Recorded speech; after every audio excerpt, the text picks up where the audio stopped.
like a Lena here. Really good ways to deal with the Ursa. You have, of course, Yu's one of the best ways to kite him. A good lane matchup versus Shadowfiend. You have High Nuke. I think Lena looks great here because they need to push in waves. They've got no one to do that right now.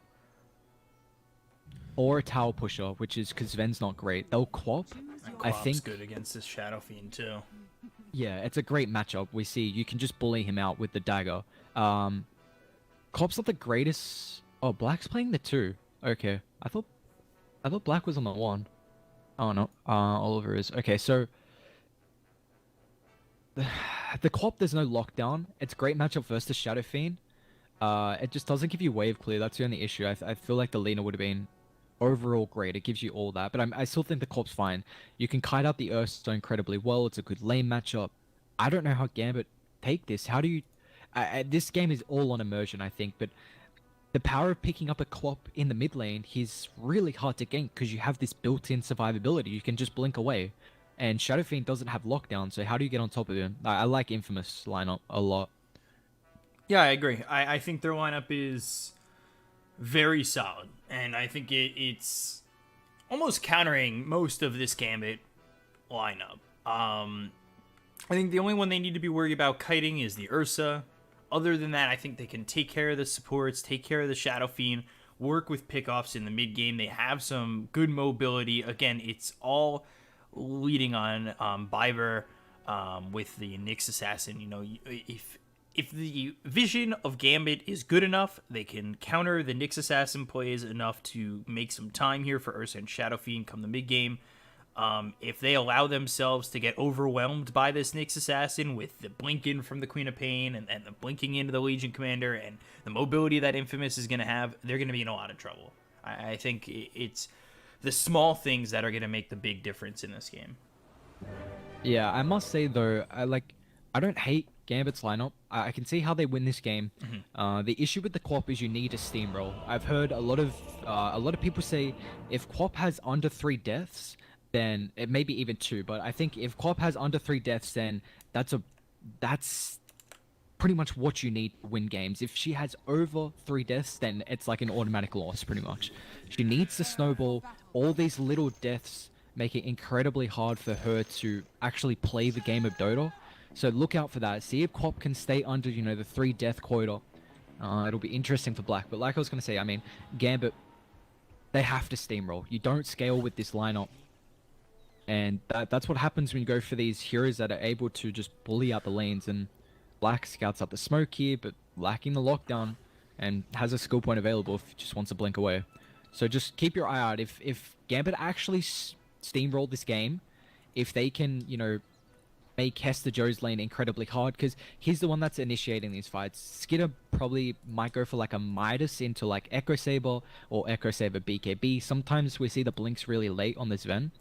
So I think it's going to be up to the Legion Commander to start these fights.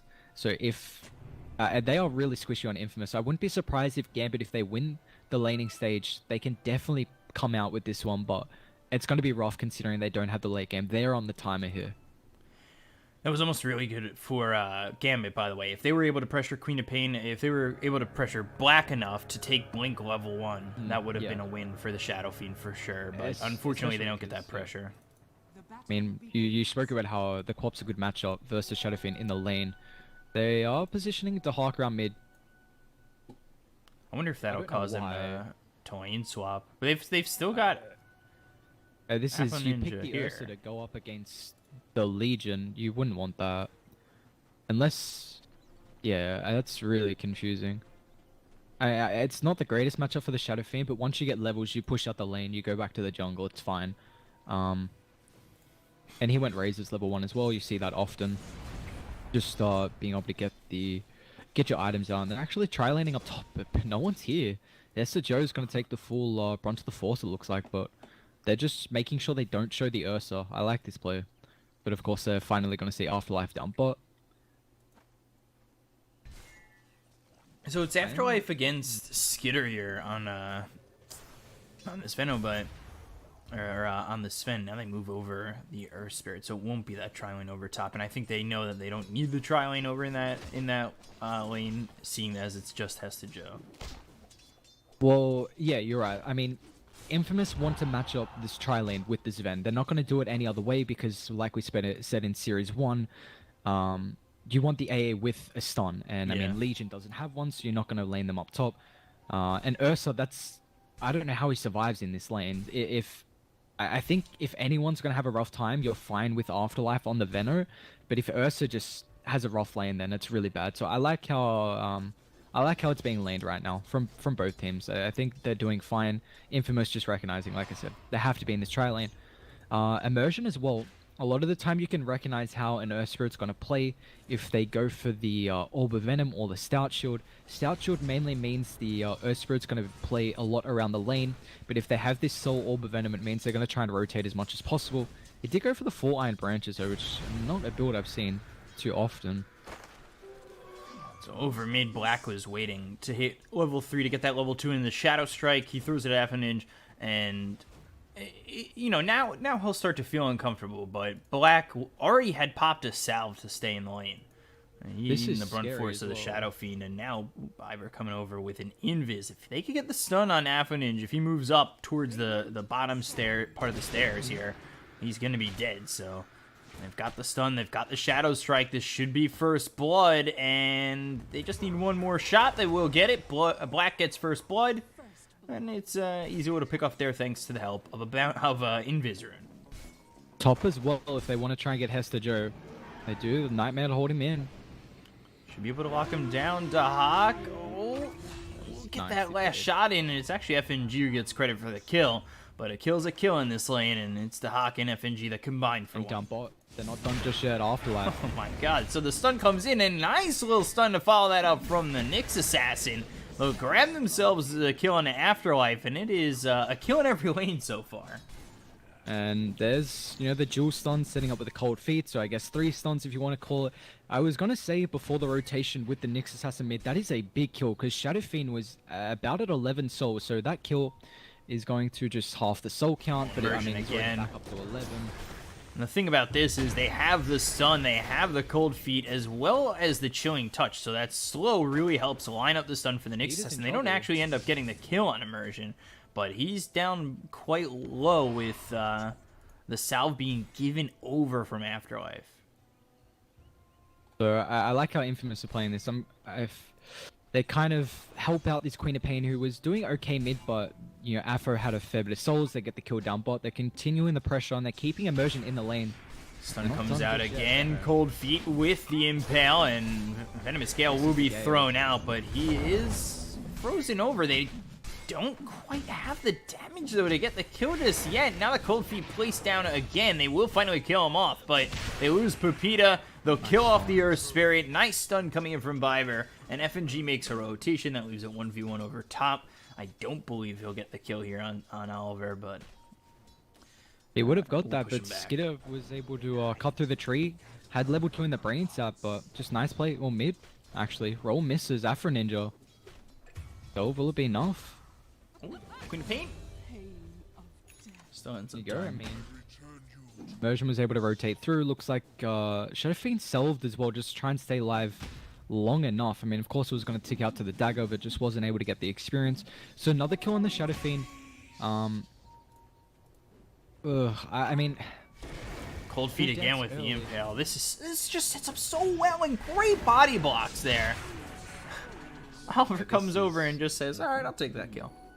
and Oliver will be going for the Midas as well. So this is it's gonna really try and transition. We've seen a few builds coming out from Svens. If they rush Echo Saber, they go the Midas route. But of course, this will be the Midas game for Skidder. Wants to try and scale as much as possible. Looking like a good game for that as well. We spoke about how Gambit not going to be able to transition too well.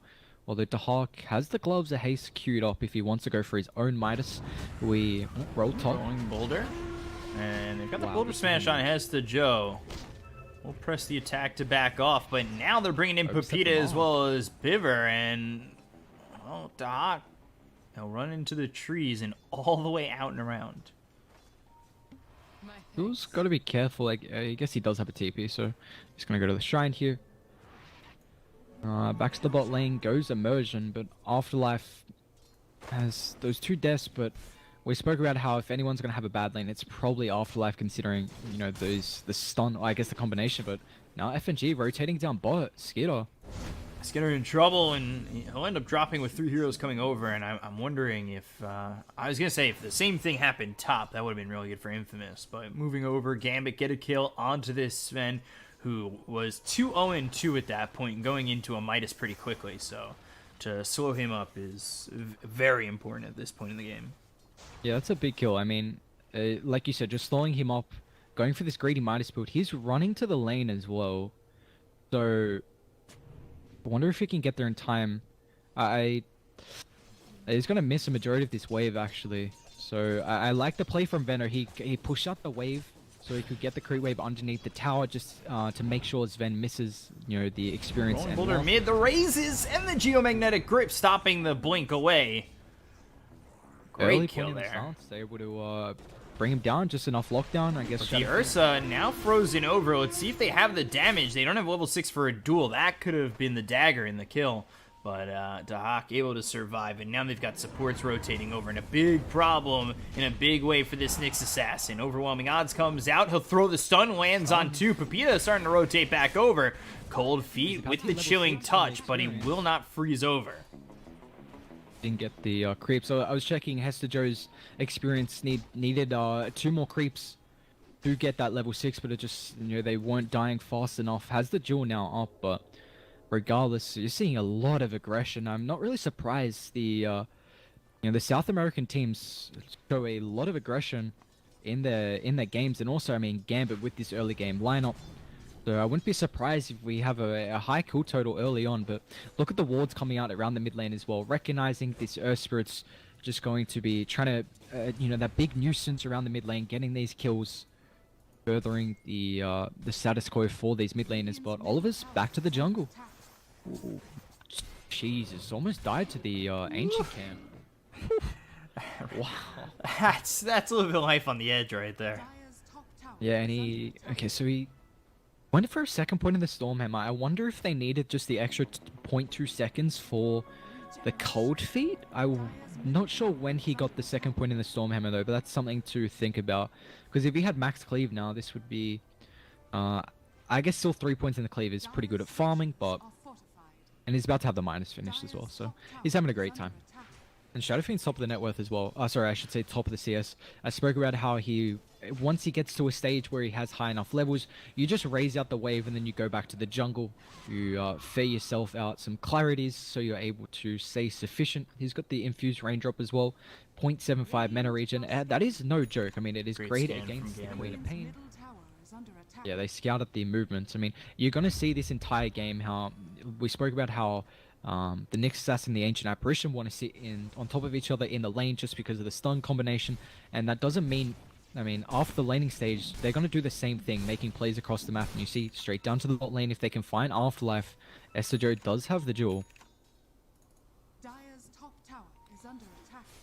Like, he will be fine. I love that TP spot. It's very hard to find, actually, on the far right side. Rolling Boulder as well as the geomagnetic grip. The Boulder smash back into the hands of Avaninge, but they don't get the kill on the black. That was, again, setting up that combination to have the geomagnetic grip silence, so you can't blink away. That puts Queen of Pain in a lot of trouble. It's a big 1-2 punch there that just, unfortunately, doesn't come together.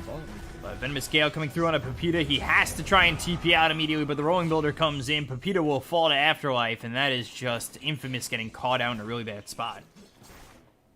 Yeah, they just find him there with the bounty range. You see a lot of engagements, of course, around there. But one thing I want to bring up, the Hawk's been left alone up top here. Top of the net worth is going for the Midas, something I really, really don't like. The Ursus don't scale into the late game. At least Midas is going to help you out a little bit.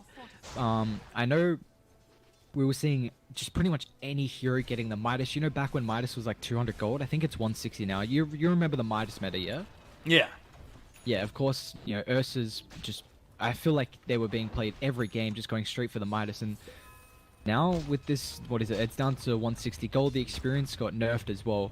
So I'm kind of surprised the Hawk actually picked this up, because the Midas is not I guess not as good on this hero. No more value coming out of it. But like I said, Gambit, they're not going to scale, so I'm kind of surprised he went for this because it's going to delay, you know, the blink, potentially drums, whatever he wants to pick up next. But they're going to take a fight top. The ice smoke up here.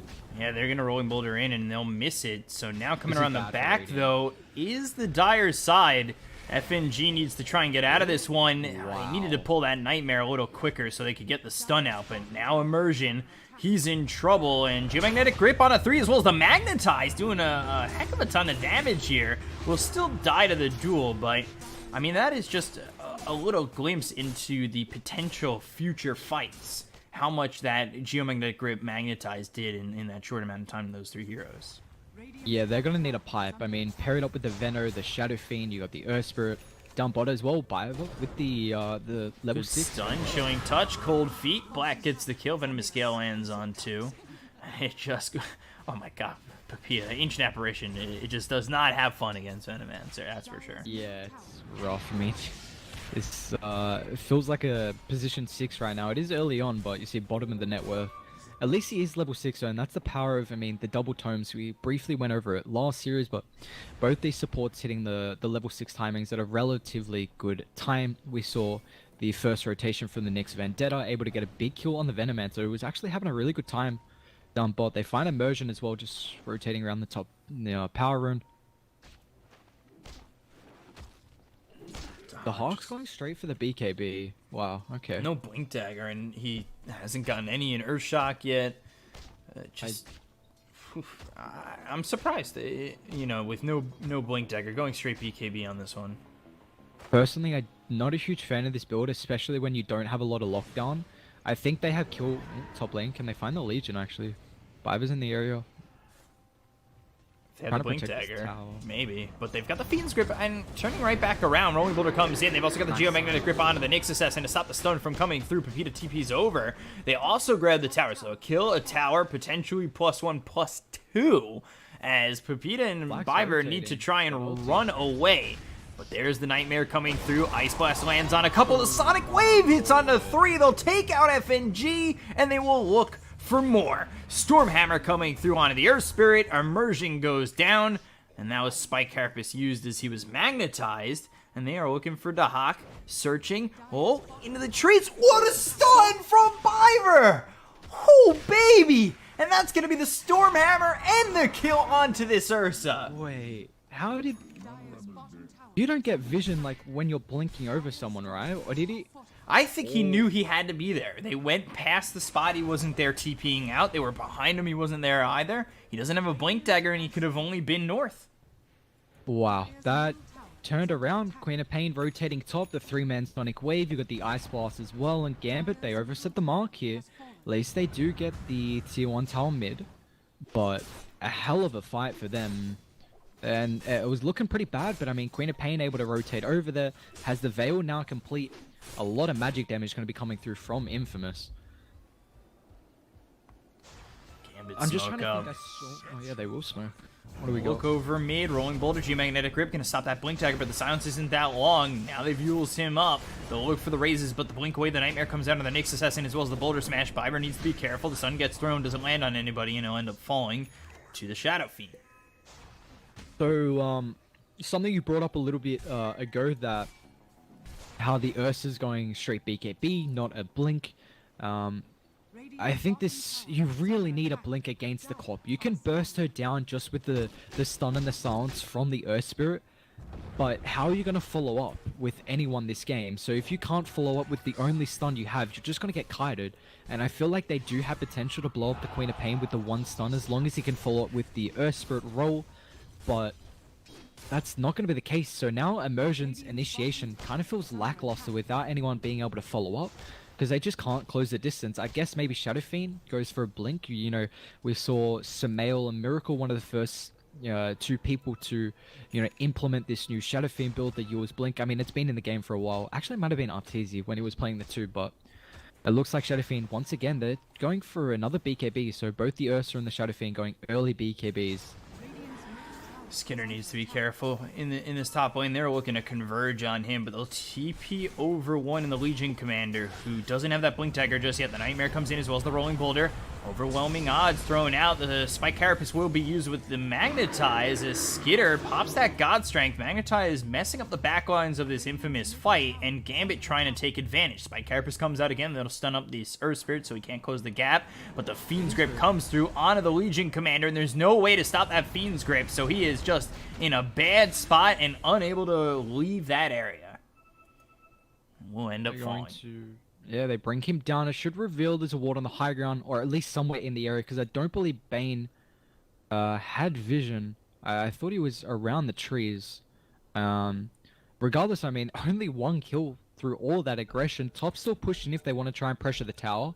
What did Dire use? Vendetta's down, God's Strength down as well, so I don't think they can defend this tower at all. Looks like it should be reasonably free tier 2. Afterlife now has the pipe completed as well, so it's going to stop a lot of the damage from Infamous. You know, early on until Sven has more items, because he's just going to get kited as well. We spoke about how Sven, you know, probably needs definitely the BKB, or the Venomancer is just going to kite you throughout this entire fight, so you don't have to worry about the Sven. And they can kite the same with the Legion Commander, so all they got to worry about is the magic damage, and they're itemizing just for that. Blink Dagger soon here for Hesta Joe. Lincoln Sphere for the Queen of Pain. These Ice Blasts are... Radiant's bottom tower is under Oh yeah, what is...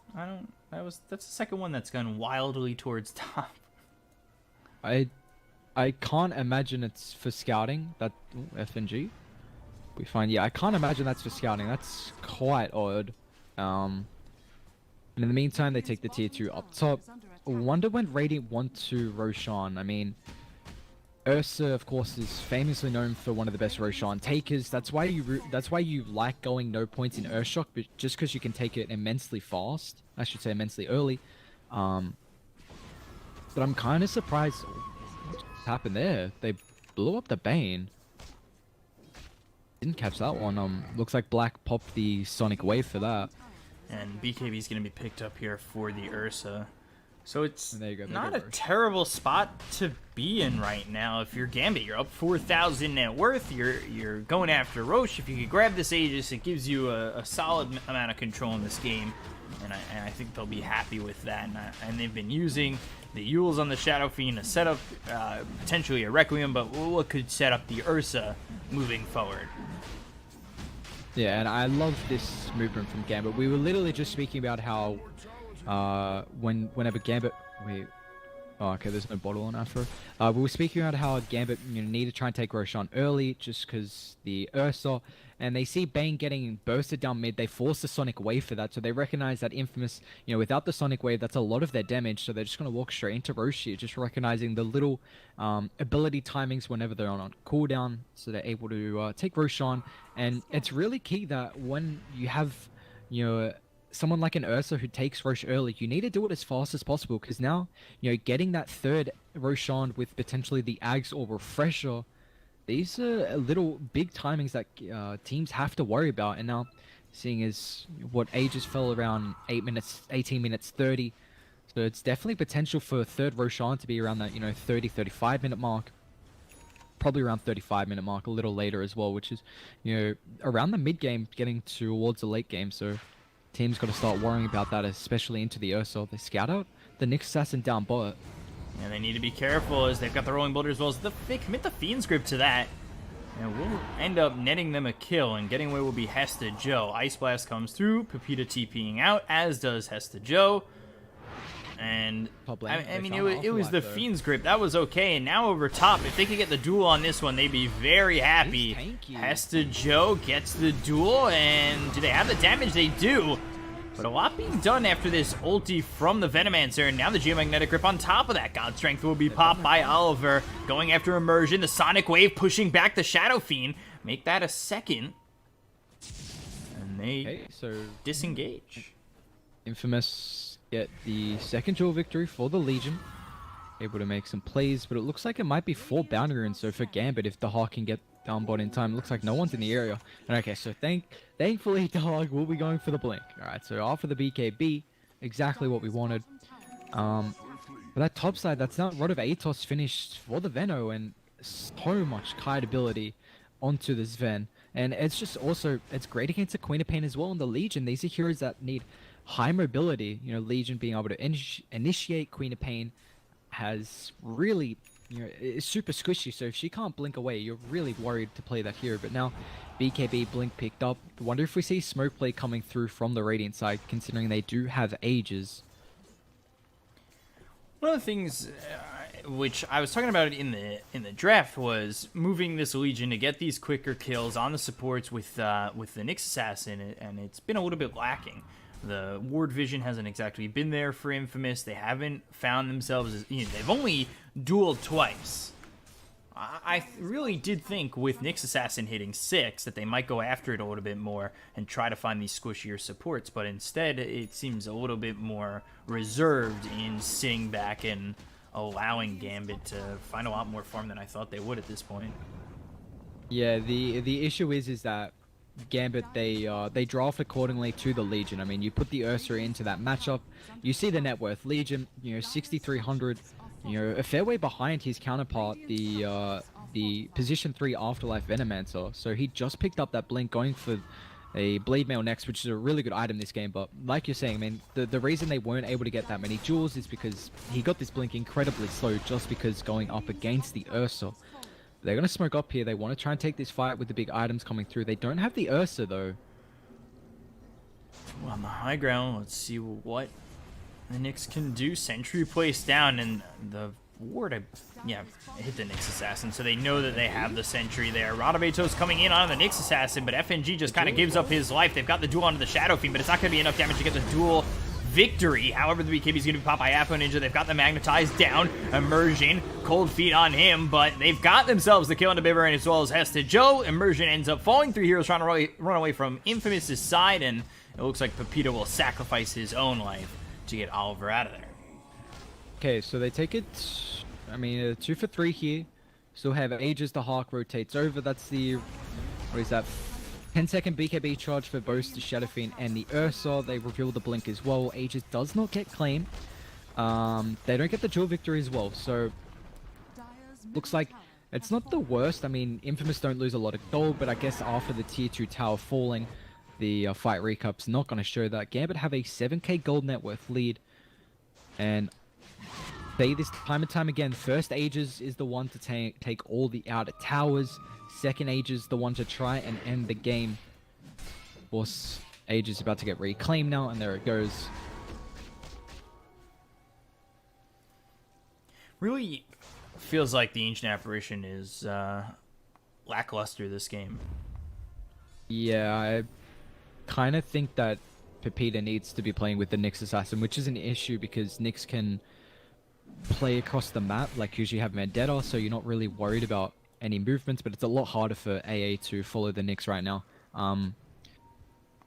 I think now it needs to come down to the Nyx and the Legion Commander need to be playing together, and then you always have to have the setup with the Ice Blast. We've seen a few times Pepita just randomly chucking out these Ice Blasts to unknown locations, and these are the big things. You can have, you know, the Legion, the Nyx playing together, and then this Ice Blast from afar, so that should be enough damage for the kills. But Radiant, they're going to smoke up and try and take a fight around the bot side here.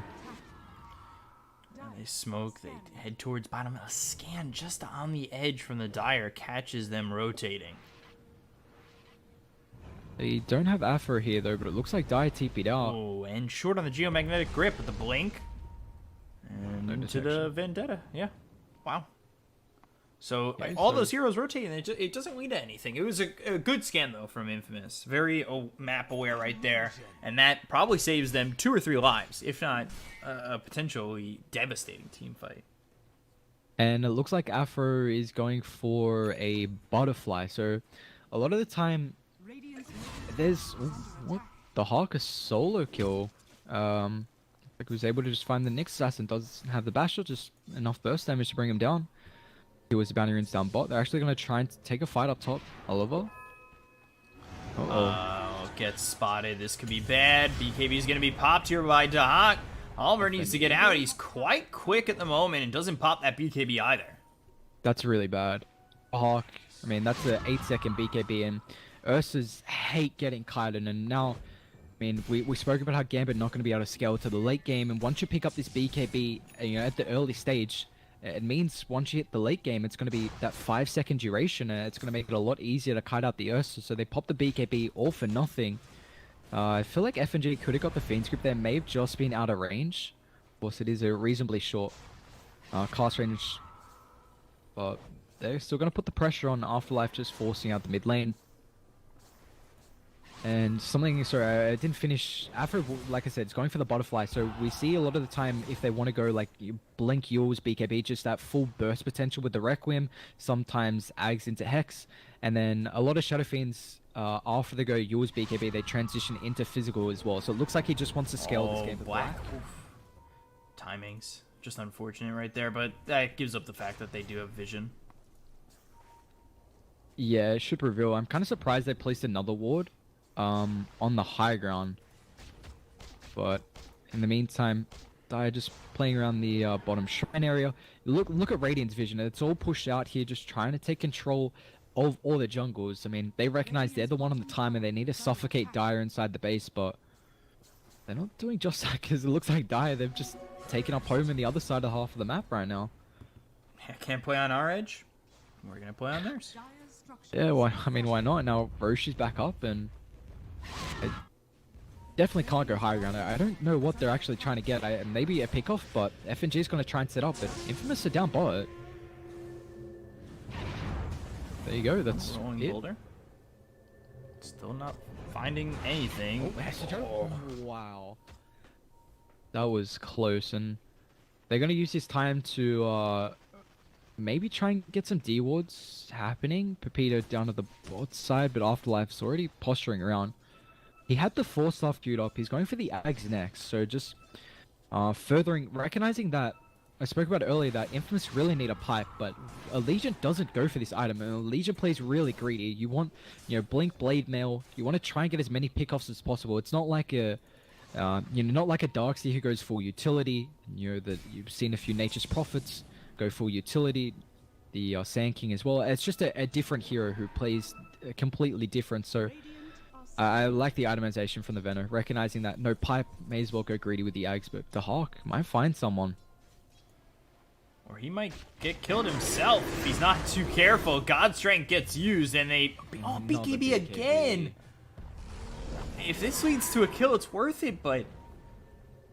Oh, man, that is another BKB charge given away for free. And Nyx Assassin might get found. Doesn't have a TP for 10, but it looks like FNG gives up. And they're kind of posturing around Roche, but yeah, like you said, another BKB, now down to 7 seconds. He will be going for the Abyssal Blade, has the Basher completed, so the kill potential for the Queen of Pain is pretty high right now. As long as they can get the Earth Spirit for the stun, and maybe one lucky bash should be enough. I mean, 1.5 seconds is plenty with the grip and also the rolling boulder, but there's second ages. No contest from Infamous either. A lot of the time you want to give your ages to the tower hitter, and Ursa is not going to be the one to do that. The Shadow Fiend, of course, the one to hit the towers. That's the reason why he's the one with that. And also, Ursa's not the greatest Aegis carrier. Early on is pretty good, but once you come back up, you usually blow everything on your first life. BKB, Enrage. It's really awkward to know which life you want to use your Enrage or BKB. I can't remember... I do believe if you respawn from Aegis, you have your full souls. I'm not certain, actually, how that mechanic works. I believe you do. Yeah. So, I mean, 6k gold net worth lead for Gambit. They're just still, like I said, the ones on the timer here, they need to get something out of this second Aegis. They're going to try and find Oliver down bot, but he's just using the Stormhammer to just push up the wave, and it's going to link up with his team here. Bounty Rune spawning. For a team with a 6,000 net worth lead, it hasn't exactly felt that one-sided. I feel like the net worth is a little bit deceiving. Yeah, I think it's that they just can't start fights. I mean, it's really just Immersion who can start these fights. I mean, Veno can't, Shadow Fiend can't, without him, like, he doesn't go Blink Yules. I guess even Blink Yules doesn't start fights. It's really only for pickoffs. But you see, We spoke about how Hester Joe's not getting a lot of jewels. We wanted to see the combination with the Knicks. But regardless, Biva's giving them a lot of knowledge. Just the, being that roaming observer ward with the Vendetta, just constantly scouting out Radiant and just giving guys some time. You see Sven top of the net worth and almost has the Assault Cuirass finished, but I think Radiant, they've had enough. They might try and force high ground here, but it's incredibly hard without a pick-off. Yeah, despite having this Aegis, it's just not really that easy to high ground here. They're trying to find the opportunity. They're trying to find these fights. The last couple times they've smoked and tried to move over, but it hasn't exactly worked out in their favor, where they've been caught or with a scan or something, and now it just, you wonder if Infamous are finally going to find something to go after Gambit with. The Boulder Smith, the Geomagnetic Grip, as well as the Venomous Gale. That's going to hit on the Biver, but Ice Blast coming in. Fiend's Grip, Skinner will pop the BKB. The Sonic Wave comes through. Will get the kill onto the Earth Spirit. Dahak's BKB is expired, and will try to get the kill onto the Nyx Assassin, but just can't get to the high ground. Okay, I mean, that looked like a great fight for Dire, but, I mean, I saw the Shadow Fiend TP top, and I wanted to say that Infamous probably should take a fight here without the Shadow Fiend. That's an Aegis carrier, but they blew everything on the Sven, and looks like he just didn't get the BKB off fast enough, and Ursa with the bash, and that's potential. You get one bash, you're able to melt people down with the physical damage, and now that's the pick-off. It allows Gambit to go higher ground, and Sven does not have buyback. He's down for 45 seconds, and Yules, they've got Ice Blast coming in, and Nice. pop that Aegis. This is a good way to delay this. I mean, they might back off now, and they were pushing incredibly fast on the tower because Shadow Fiend did go for the presence or affecting buildings, but after getting the Aegis, looks like they've had enough, and now that was... And now going third Aegis when you're on a timer feels really rough. I mean, we'll see how this goes. I mean, I like the pick. Oh, Afra's actually going for Lincoln's instead of Assault Cuirass. He had the AC queued up, which I think is great against the Sven, and also just increasing your minus armor because you have the presence of the Dark Lord as well. So kind of surprised. Like, just going back for the Lincolns to try and seeing this mainly only single target lockdown, but Smoke's gonna pop here. And Boulder once again, it's going to Pepita. They've also got themselves the Spirit Vessel onto this Ancient Apparition, but it will cost the life of Immersion. Ice Blast coming through, not gonna land. BKB's gonna be popping around the horn.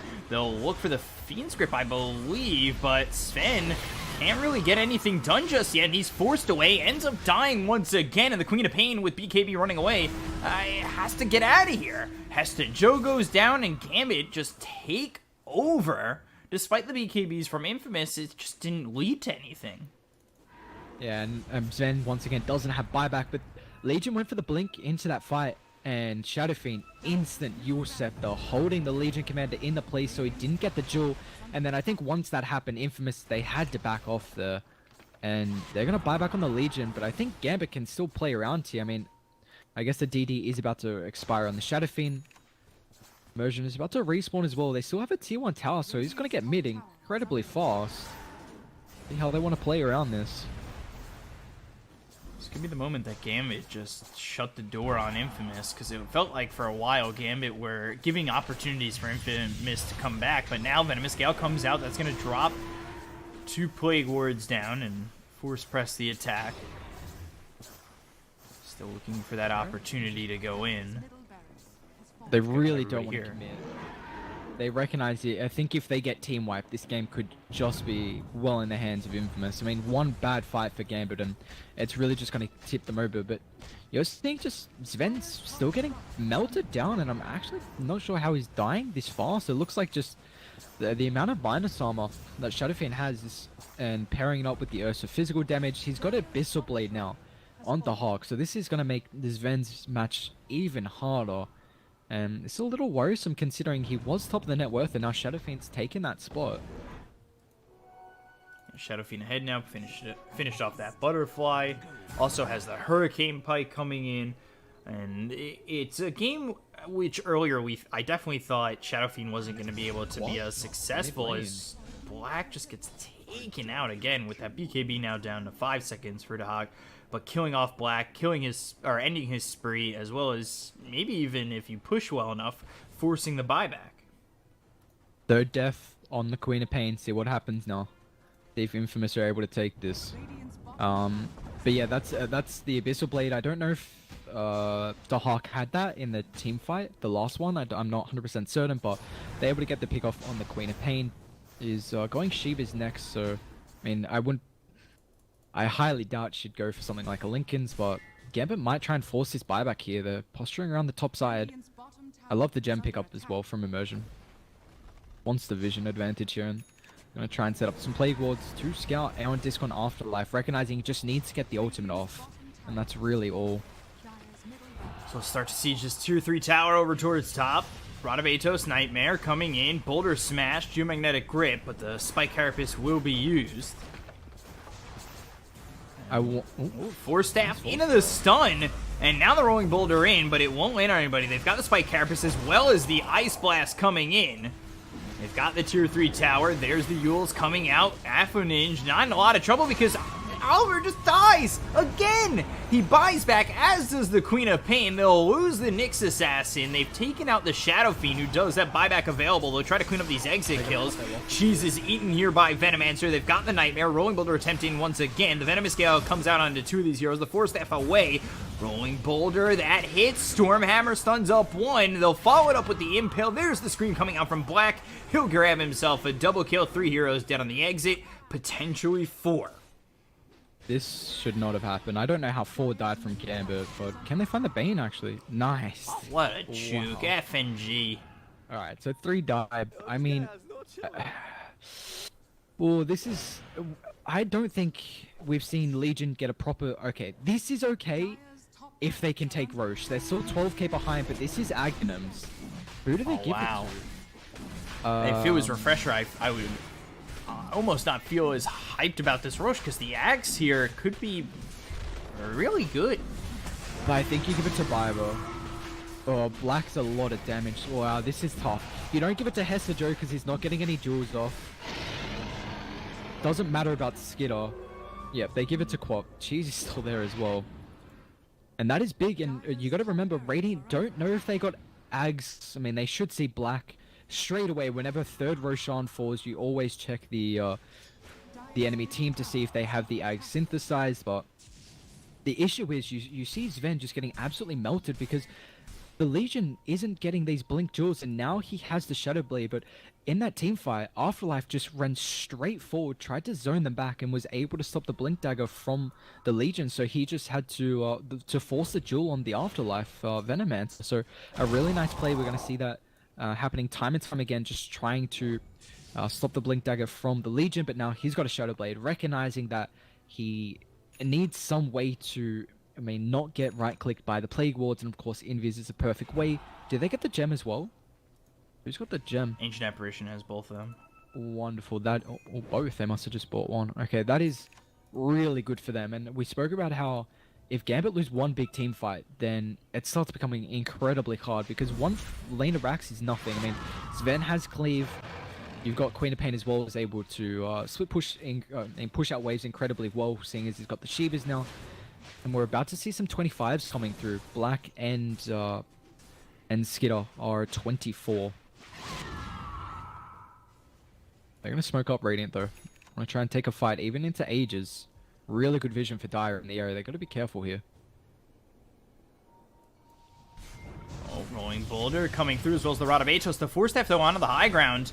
Oliver still needs to be careful as he's bashed it with the Abyssal Blade to press the attack to purge that off, and now can they turn it? Stormhammer comes in, but he still needs to get out of harm's way. Stun through from Biber. Rolling Boulder once again. They've got the Orchid onto the Venomancer, and now Oliver still trying to survive here. He's got the Aegis, so he'll be able to get himself back in with another life, but Gambit, they get rid of that Aegis, and, well, that's it. That's all they care for.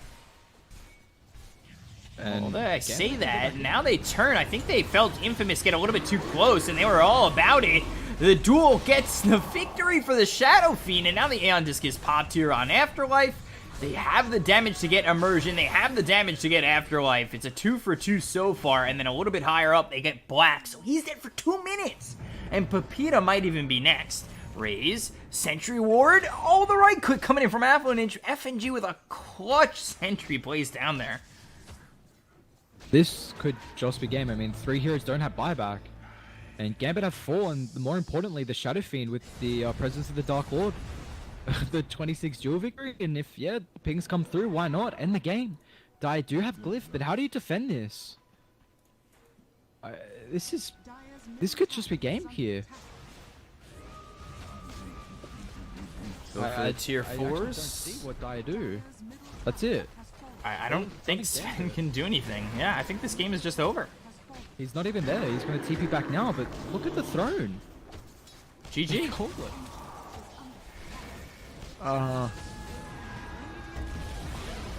Alright, I mean...